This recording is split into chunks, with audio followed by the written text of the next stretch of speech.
कहिलेकाहीँ एउटा खाली कोठाभित्र पस्दा छुट्टै खालको शान्ति महसुस हुन्छ नि, होइन र? एकदमै त्यो ऊर्जा नै फरक हुन्छ। हो, त्यही ऊर्जा। हरेक सामान ठिक ठाउँमा भएको अनि प्रकाशको सन्तुलन पनि ठ्याक्कै मिलेको, त्यहाँ बस्दा भनौँ न एउटा छुट्टै प्रकारको आनन्द आउने खालको अनुभूति। सही कुरा। तर अर्कोतर्फ कतिपय ठाउँमा पुग्दा जतिसुकै महँगा सामान राखिएको भए पनि पुरै निसासिए जस्तो लाग्छ नि। ठ्याक्कै त्यही हो। अनि धेरैलाई लाग्न सक्छ यो त केवल धेरै पैसा खर्च गरेर महँगा फर्निचर राखेको वा भित्तामा राम्रो रङ लगाएको नतिजा मात्र हो क्यारे। खासमा मानिसहरूले बाहिरी आवरण मात्र देख्छन्। हो, तर आज हामी जुन विषयमा गहिरो छलफल गर्दैछौँ त्यसले यो आम बुझाइलाई पूर्ण रूपमा परिवर्तन गरिदिनेछ। आजको हाम्रो यस विस्तृत अध्ययनको केन्द्रमा एउटा स्रोत सामग्री रहेको छ। The essential value of interior design services, अर्थात् इन्टिरियर डिजाइन सेवाहरूको आवश्यक मूल्य। एकदम। यो अध्ययनको मुख्य उद्देश्य नै यही हो कि धेरैलाई लाग्न सक्छ इन्टेरियर डिजाइन भनेको पर्दाको रङ्ग छानिनु वा सोफा मिलाउनु मात्र हो। तर आजको यो स्रोतले यसलाई पूर्ण रूपमा फरक र गहिरो कोणबाट प्रष्ट पारेको छ। हो नि, मानिसहरूले इन्टेरियर डिजाइनलाई केवल सजावट वा डेकोरेसनसँग मात्र जोडेर हेर्ने चलन छ भनौँ न। तर आजको हाम्रो अध्ययन सामग्रीले सुरुमै एउटा अत्यन्तै शक्तिशाली कुरा प्रष्ट पारेको छ। त्यो के भने यो केवल घर वा अफिस राम्रो देखाउने कुरा मात्र हुँदै होइन। भनेपछि यो देखिने कुरा मात्र भएन। एकदमै। यो त मानिसको जीवनशैली, उसको बानी व्यवहार र त्यो खाली ठाउँको अन्तर्सम्बन्धलाई वैज्ञानिक ढङ्गले मिलाएर एउटा उपयोगी र सुन्दर स्पेस बनाउने प्रक्रिया हो। भनेको सुन्दरता त यसको एउटा सानो पाटो मात्र रहेछ। ठ्याक्कै। मुख्य कुरा त त्यो ठाउँले त्यहाँ बस्ने मानिसको लागि कसरी काम गर्छ भन्ने हो।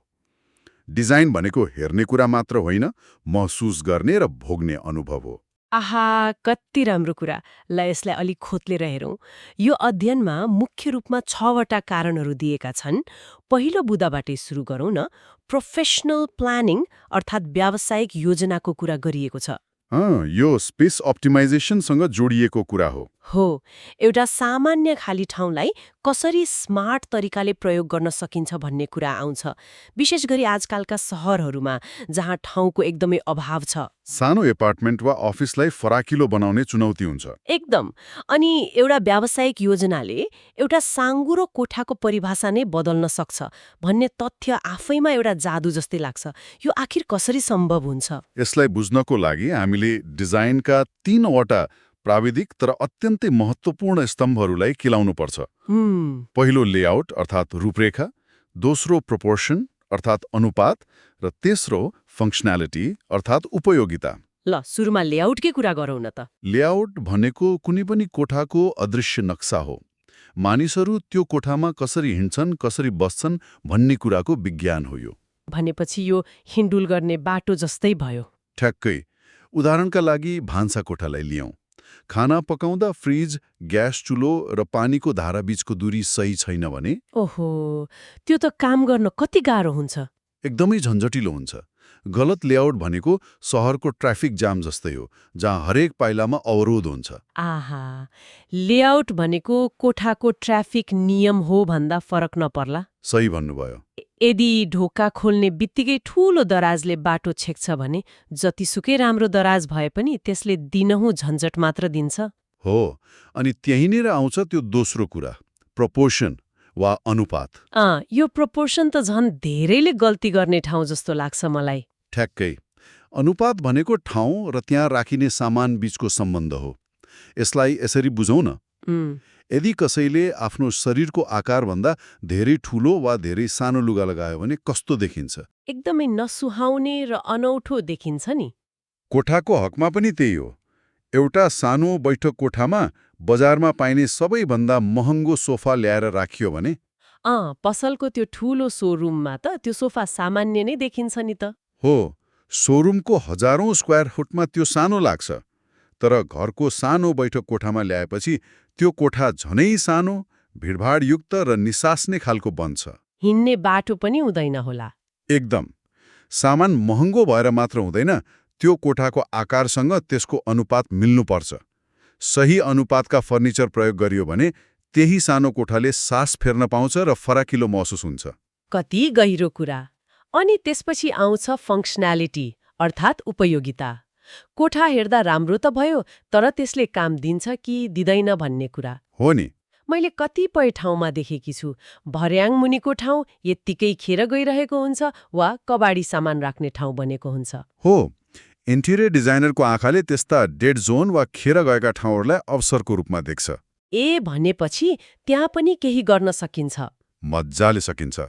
त्यो भर्याङ मुनिको सानो ठाउँलाई एउटा सुन्दर अध्ययन कक्ष, सानो पुस्तकालय वा स्मार्ट स्टोरेजमा बदल्न सकिन्छ। वाउ! त्यसैले ठाउँ सानो भयो भनेर गुनासो गर्नुभन्दा पनि उपलब्ध ठाउँलाई कति स्मार्ट तरिकाले म्याक्सिमाइज गरिएको छ भन्ने कुरा प्रधान हो। यो त भयो योजनाको कुरा, तर कागजमा कोरेको त्यो सुन्दर नक्सालाई यथार्थमा बदल्ने प्रक्रिया कति भयानक हुन्छ भन्ने कुरा त धेरैलाई थाहा छँदैछ। घर बनाउँदाको तनाव त कुरै नगरौँ। हो नि, घर वा अफिस बनाउँदाको तनाव, धुलो, कामदारहरूसँगको कचकच।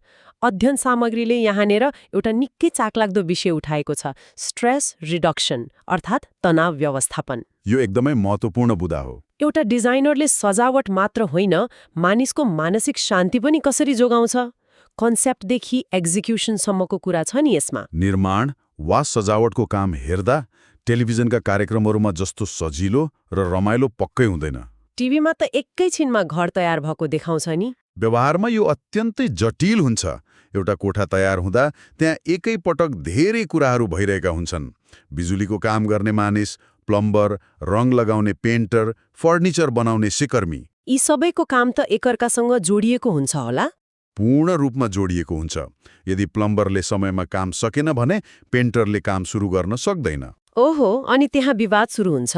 यस्तो अवस्थामा डिजाइनर एउटा अपेराको कन्डक्टर जस्तै हुन्छ। सम्पूर्ण कामको समन्वय र व्यवस्थापन उनीहरूले सम्हाल्छन्। भनेपछि साइटको सम्पूर्ण म्यानेजमेन्ट उनीहरूकै हुन्छ? कुन मिस्त्री कति बेला आउने, कुन सामान कहिले आइपुग्ने र काम तोकिएको समयमा कसरी सक्ने भन्ने कुराको सम्पूर्ण जिम्मेवारी उनीहरूको हुन्छ। यसको मतलब आफ्नो अफिसको महत्त्वपूर्ण मिटिङ छोडेर दिनभरि साइटमा गएर आज इटा किन आएन वा रङ किन यस्तो भयो भनेर कामदारसँग विवाद गरिरहनु परेन? परेन नि। त्यो सबै टाउको दुखाइ डिजाइनरले लिन्छ। अवधारणादेखि कार्यान्वयनसम्मको सम्पूर्ण जिम्मा विज्ञले आफ्नो काँधमा लिने भए यसले त कार्यस्थलमा हुने झन्झट वा साइट स्ट्रेसलाई जादुमयी तरिकाले कम गर्ने रहेछ। एकदमै। मानसिक शान्तिको कुनै मूल्य हुँदैन। डिजाइनरले दिने सबैभन्दा ठूलो सेवामध्ये यो एक हो।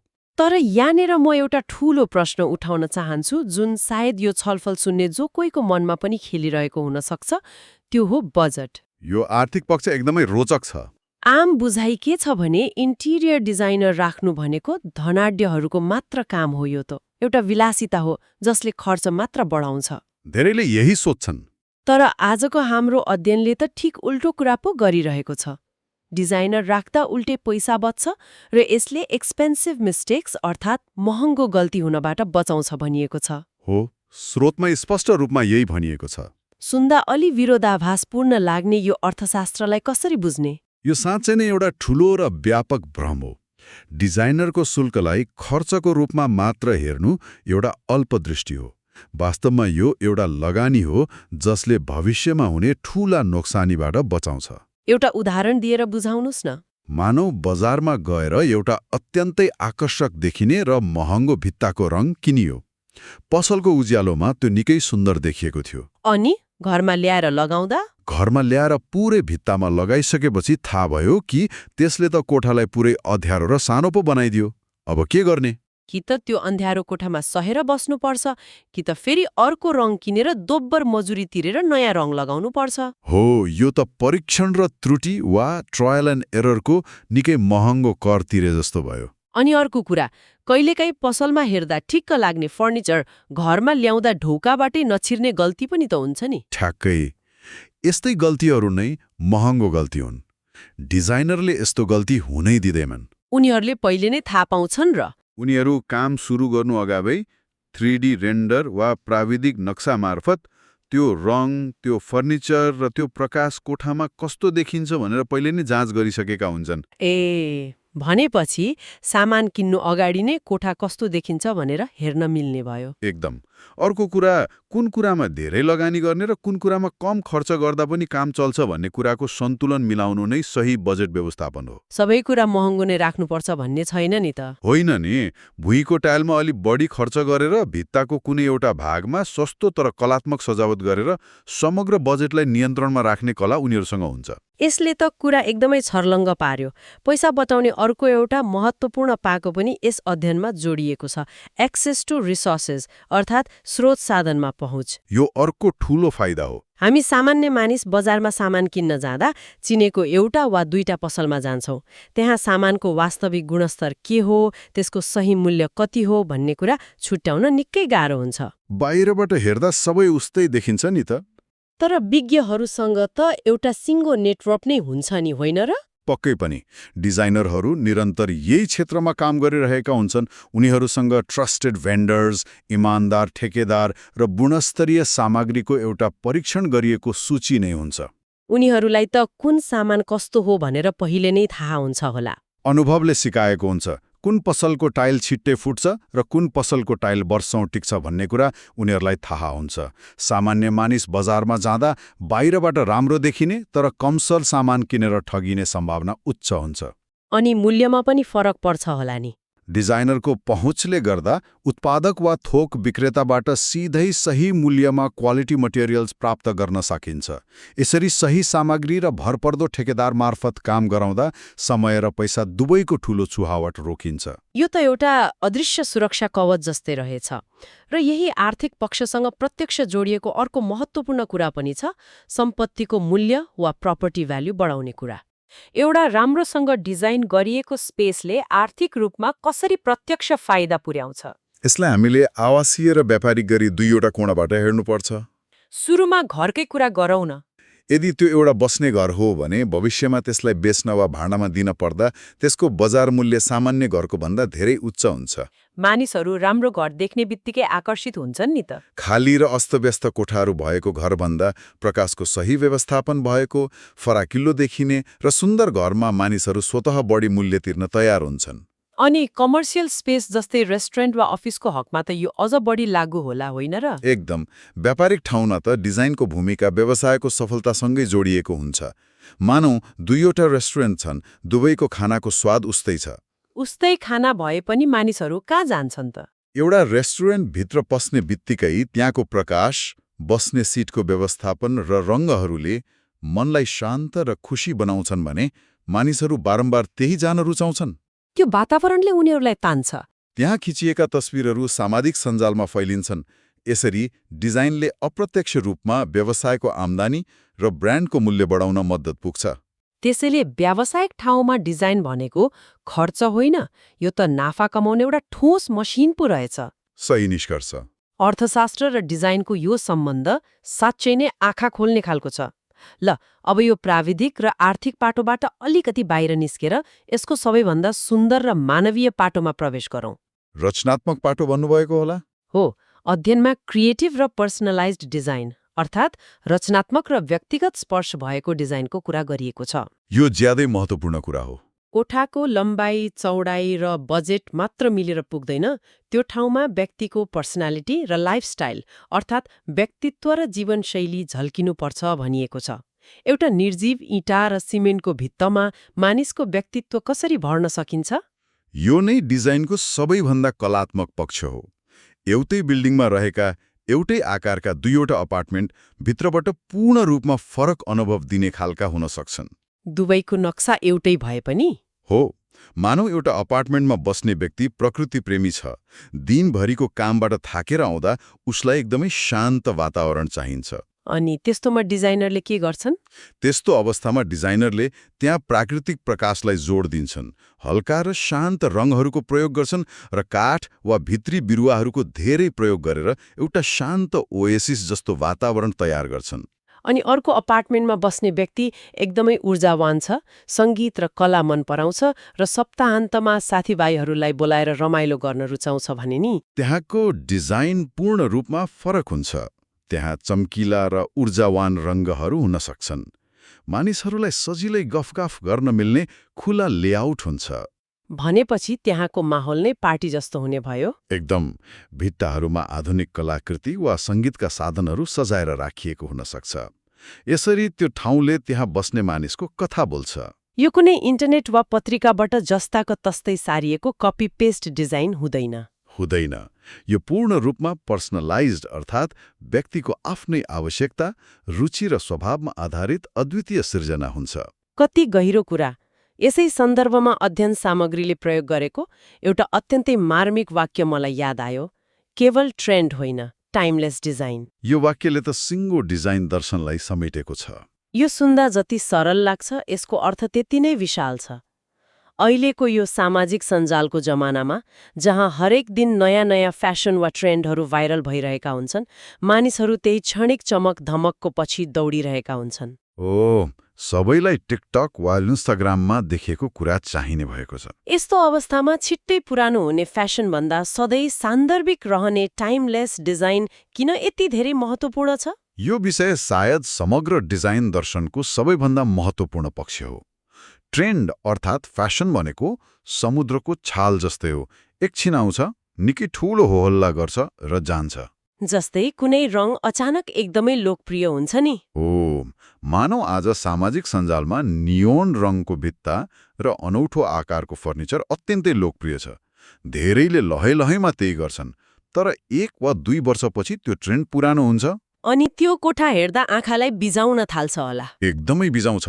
त्यो असान्दर्भिक र सस्तो देखिन थाल्छ। त्यसपछि फेरि त्यो सबै भत्काएर नयाँ बनाउने दबाव महसुस हुन्छ।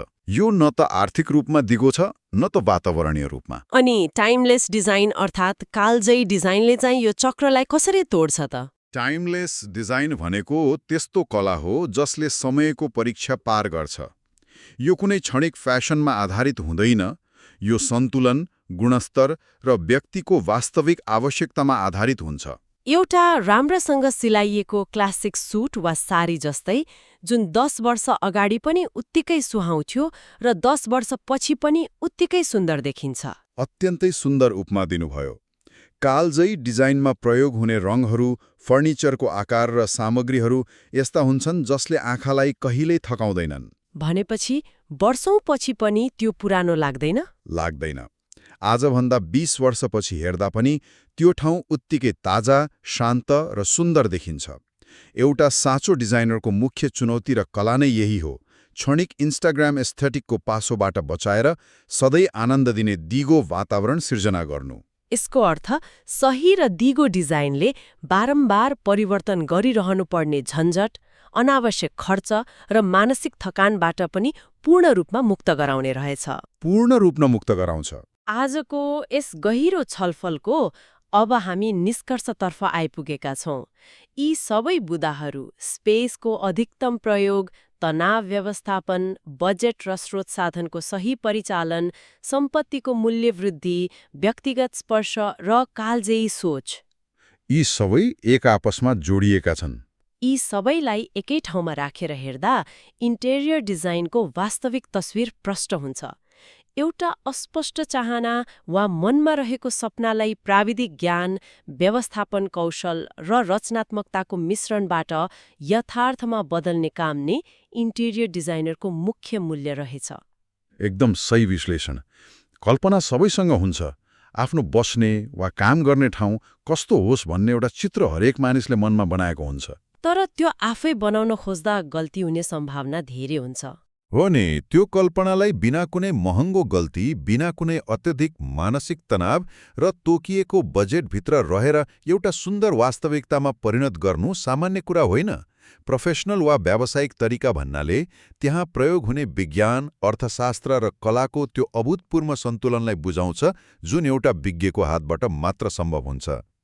नयाँ कुरा सिक्न चाहने र जानकारी खोज्ने जो कोहीका लागि आजको यो विश्लेषण अत्यन्तै सान्दर्भिक छ जस्तो लाग्छ, किनभने यसले डिजाइनको मात्र कुरा गरेको छैन, यसले त एउटा महत्त्वपूर्ण जीवनोपयोगी पाठ पनि सिकाएको छ। सत्य कुरा हो। कुनै पनि ठूलो काममा विशेषज्ञको प्रोफेसनल प्लानिङले कसरी समय, पैसा र ऊर्जाको ठूलो बचत गर्छ भन्ने कुरा यसले प्रष्ट पारेको छ।